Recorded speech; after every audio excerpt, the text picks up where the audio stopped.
Assalamualaikum warahmatullahi wabarakatuh. Halo, selamat pagi anak-anakku semua. Apa kabar? Baik kabar kalian semua?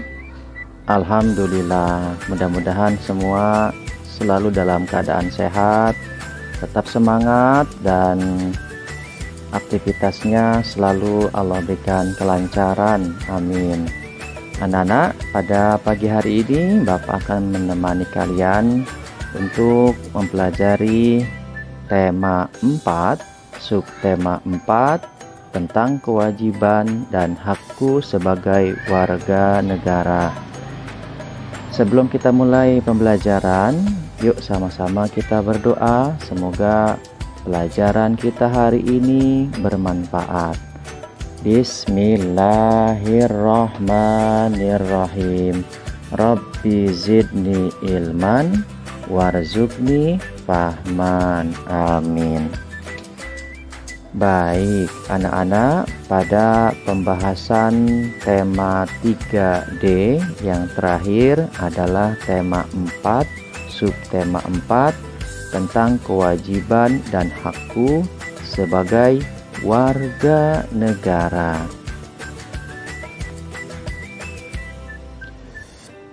Warga negara, apa sih yang dimaksud warga negara itu? Ada yang tahu? Iya, warga negara adalah penduduk sebuah negara atau bangsa yang berdasarkan keturunan, tempat kelahiran, dan sebagainya, mempunyai kewajiban dan hak penuh sebagai seorang warga dari negara itu. Dan warga negara juga adalah orang yang secara hukum merupakan anggota dari suatu negara. Baik, dari penjelasan ini kalian sudah memahami bahwa orang yang disebut warga negara adalah mereka yang lahir di negara tersebut, disebut dengan garis keturunan, dan juga dari tempat kelahiran. Misalkan daerah Bogor lahirnya, dia tetap orang Indonesia. Dia lahirnya di Jakarta, maka dia juga orang Indonesia. Atau lahir di luar Pulau Jawa, misalkan di Sumatera, tetap dia adalah warga Indonesia dan mempunyai hak dan kewajiban yang sama. Kita lanjutkan ya nak. Kemudian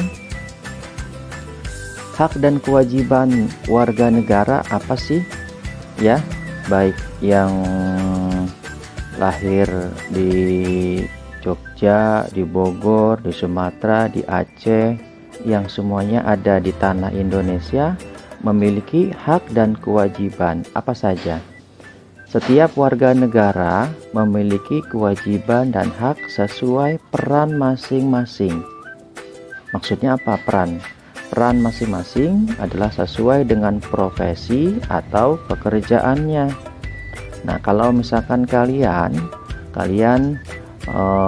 hak dan kewajiban sebagai anak, maka posisi kalian sebagai anak, ya, taat kepada orang tua adalah kewajiban.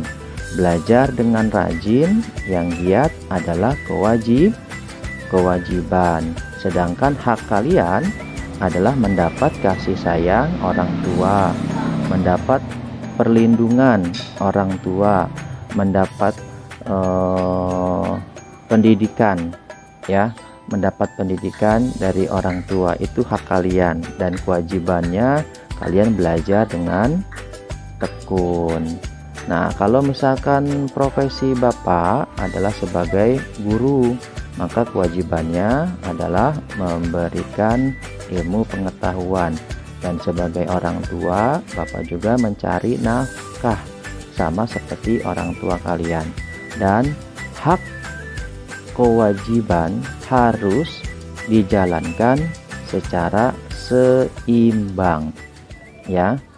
Kalian lihat gambar timbangan di atas, itu adalah logo atau bentuk sebuah panduan bahwa hak dan kewajiban harus dijalankan selaras, seimbang. Tidak boleh ada yang berat sebelah. Karena kalau terjadi berat sebelah, maka hak dan kewajiban tidak bisa berjalan dengan baik. Kemudian, apa saja hak yang diterima oleh warga negara? Hak yang diterima oleh warga negara, pertama, salah satunya ya, pertama mendapat fasilitas pendidikan. Yang kedua, mendapat fasilitas kesehatan. Yang ketiga, mendapat fasilitas transportasi.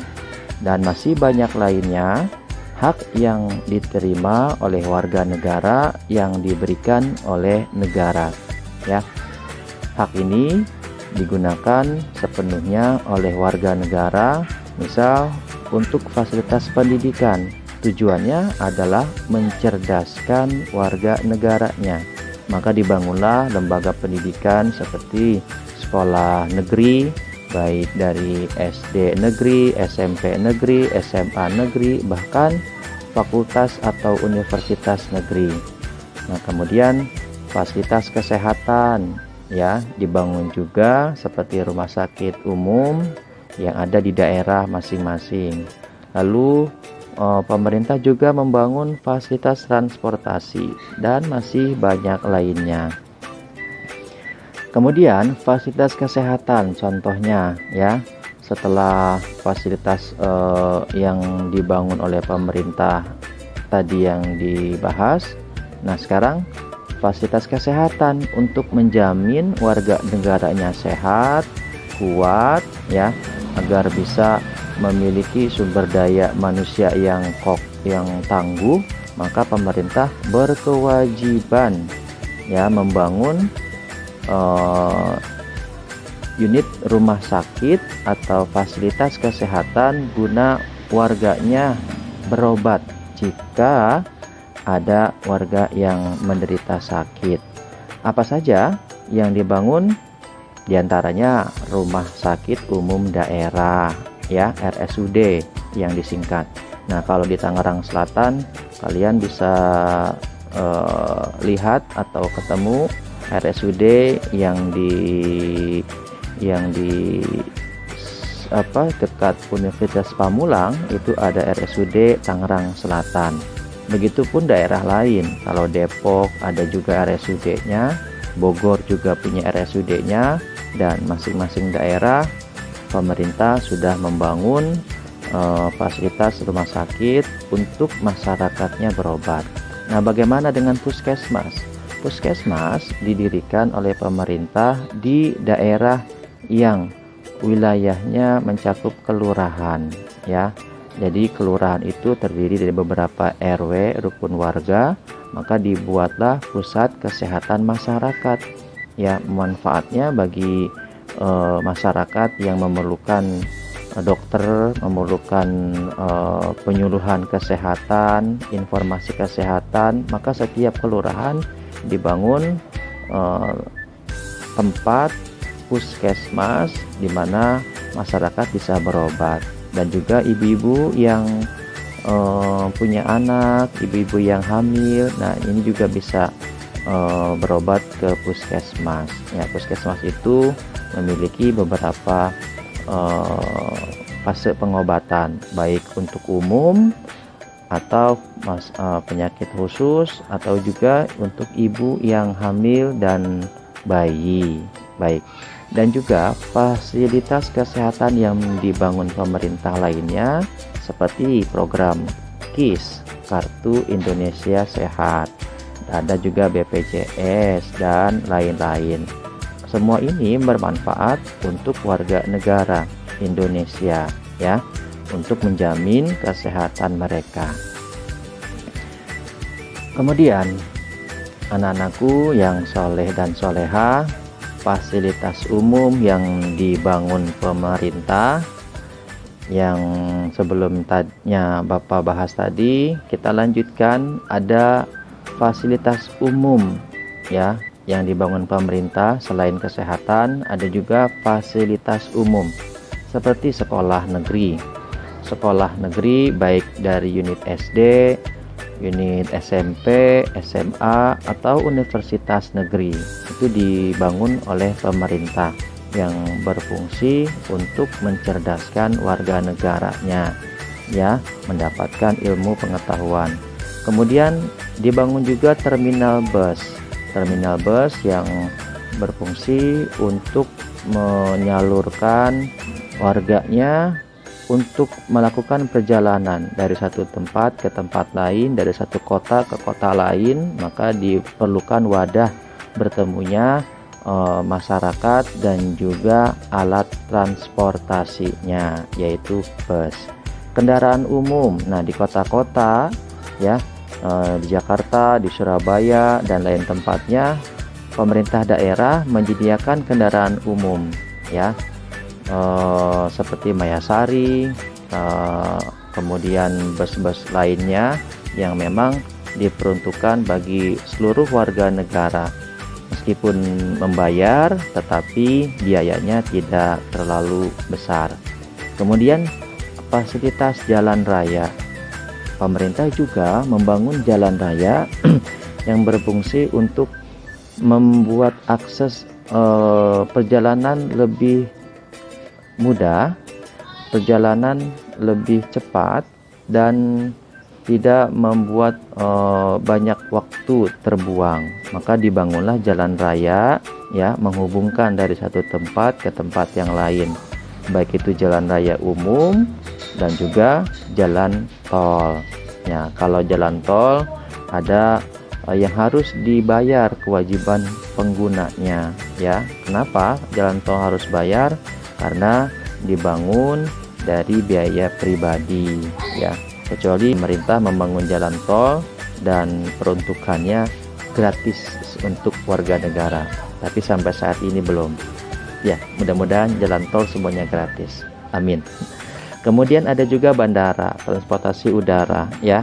Anak-anak, bagi orang tua kalian atau kalian yang melakukan perjalanan dengan menggunakan pesawat terbang, maka tempatnya adalah kita harus ke bandara. Bandara di sana transit dari pesawat-pesawat dari berbagai maskapai menuju berbagai tempat, baik lokal maupun internasional, ya, jarak dekat maupun jarak jauh. Namun jarak dekatnya, ya, bisa melewati 1 sampai 2 kota, jarak jauhnya sampai melewati negara. Nah, itu manfaat dari pesawat, ya. Kemudian stasiun kereta yang sering digunakan oleh masyarakat Indonesia dalam melakukan perjalanan, terutama ketika menjelang Idul Fitri yang disebut dengan pulang kampung. Nah, kebanyakan masyarakat Indonesia menggunakan kereta karena cepat dan murah. Nah, namun dengan seiring waktu, pemerintah juga membangun fasilitas-fasilitas lain agar tidak kalah, ya, seperti pelabuhan, lalu pesawat komersil dengan biaya terjangkau, bus-bus juga dengan biaya murah, yang semuanya itu bermanfaat untuk warga negara Indonesia melakukan perjalanan dengan aman, nyaman, dan murah. Paham sayang? Nah, kemudian dibangun juga taman-taman sebagai tempat berkumpul keluarga atau melakukan aktivitas olahraga, ya. Taman dibangun untuk program penghijauan, ya, di sebuah daerah, dan juga tempat untuk berkumpul bercengkrama keluarga, ayah bunda, kamu juga bisa berolahraga, dan masih banyak tempat-tempat lain yang dibangun oleh pemerintah. Kemudian, apa kewajiban warga negara dalam menjaga fasilitas umum? Pasti tempat yang sudah dibangun perlu dijaga. Kewajibannya adalah menjaga kebersihan. Seperti kalau misalkan halte, tempat pemberhentian bus, kalian harus jaga jangan dicoret-coret, jangan dirusak kursinya, dan lain sebagainya. Taman juga sama, bunga-bunga yang ditanam dijaga, jangan sampai tanaman tersebut mati atau rusak karena kalian ganggu, atau tempat lainnya. Kemudian menjaga fasilitas tersebut agar dapat digunakan dalam jangka waktu yang panjang, tidak seminggu atau sebulan, kalau bisa setahun atau 2 tahun. Kalau ada yang rusak, maka bisa diperbaiki oleh mereka yang memang bekerja untuk menjaga fasilitas umum tersebut, ya, baik yang mungkin rusak kursinya di halte, atau tidak ada tempat sampah, lalu mereka mengambil sampah setiap hari dan lain sebagainya. Itu semua ada petugasnya, dan kewajiban kalian adalah menjaganya saja. Kita lanjutkan materi berikutnya, yaitu tentang ciri-ciri makanan sehat, ya, jajanan sehat. Nah, dalam buku kalian sudah dijelaskan ciri-ciri atau jajanan sehat. Ini penting. Kenapa? Karena kesehatan itu dimulai dari apa yang kita makan, ya. Karena sesuatu yang kita makan bermanfaat untuk tubuh kita atau merusak tubuh kita. Karena mulut ini adalah tempat masuknya benda, ya. Benda itu makanan atau minuman. Nah, apa saja makanan atau minuman yang harus kalian perhatikan ketika kalian jajan di luar? Pertama, hindari makanan yang dijual di tempat terbuka tanpa penutup kemasan. Dibuka gitu saja, banyak lalat masuk. Kalian tidak tahu apakah makanan tersebut dihinggapi lalat atau tidak. Kalau udah terbuka, pasti apa saja bisa hinggap, ya kan? Nah, yang kedua, pilihlah makanan yang dijual di tempat yang bersih, misalnya jauh dari tempat sampah dan asap kendaraan bermotor. Nah, ini juga sering karena kalian buru-buru, makanannya enak, bapak penjualnya dagangnya di depan jalan. Di jalan itu banyak motor, banyak mobil yang berlalu lalang. Kalian tidak tahu bahwa asap itu sudah berkena dengan makanan tersebut. Lalu hindari makanan yang dibungkus dengan kertas bekas atau koran. Kenapa? Karena kertas bekas atau koran, tintanya itu bisa menempel pada makanan yang kalian beli. Kalian makan, kalian akan mengalami gangguan pencernaan, dan berbahaya lagi misalkan sakit lainnya yang berbahaya. Lalu makanan yang berwarna cerah, mencolok, menggunakan pengawet banyak, ya. Lalu menggunakan warna-warna tekstil pakaian, padahal itu untuk pakaian tapi digunakan untuk makanan. Kira-kira apa yang terjadi? Tubuh kalian pasti lama-lama akan berontak, pasti akan rusak fungsinya, ya, ginjalnya, empedunya, karena kalian memakan bahan kimia. Paham? Oke, yang ketiga, yang selanjutnya adalah pilihlah makanan yang mengandung zat gizi yang baik. Zat gizi yang baik itu misalkan ada proteinnya atau karbohidratnya. Jangan terlalu banyak makanan yang mengandung gula, ya, tidak baik karena bisa membuat kalian obesitas, kegemukan.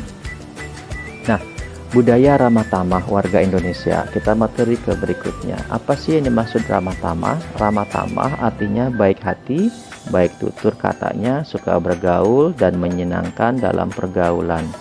Nah, kalian bisa lihat gambar yang Bapak berikan. Misalkan ada yang jatuh. Sifat ramah tamah warga Indonesia adalah membantu, ya, membantu anak tersebut, orang tersebut jika mengalami musibah, baik itu jatuh dari motor atau kecelakaan mobil, dibantu. Ya, kalau kita lihat di negara misalkan Cina, ya, banyak mereka yang tidak memiliki empati, memiliki rasa simpati. Jika ada orang yang terluka, jatuh, kena musibah, mereka seperti enggan, mereka seperti bingung. Itu bukan tanggung jawab saya. Nah, itu bukanlah ciri khas budaya Indonesia. Kita memiliki sifat suka bergaul, menyenangkan, ramah tamah dalam perkataan, dan baik hati. Gambar kedua adalah anak. anak yang memberikan makanan kepada temannya. Nah, ini juga artinya ramah tamah yang harus kita jalankan setiap hari.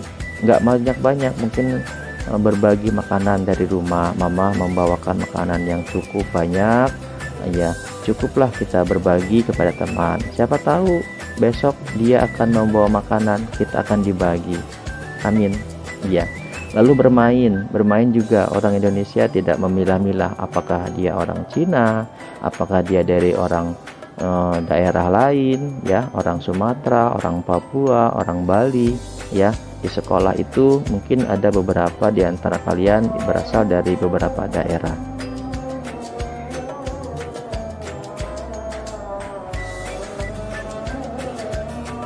Nah, cara menjaga budaya ramah tamah, contohnya salah satunya mengucapkan salam dan menyapa dengan tulus, menunjukkan sikap peduli jika ada keluarga, teman, atau tetangga yang mengalami kesulitan, memberikan ucapan selamat atas keberhasilan atau prestasi orang lain, menghadiri undangan dengan senang hati, menghormati pendapat orang lain yang berbeda dengan kita. Nah, ini caranya menjaga budaya ramah tamah. Ya, kalian mengucapkan salam, cium tangan kepada orang yang lebih tua, itu adalah salah satu sikap ramah tamah.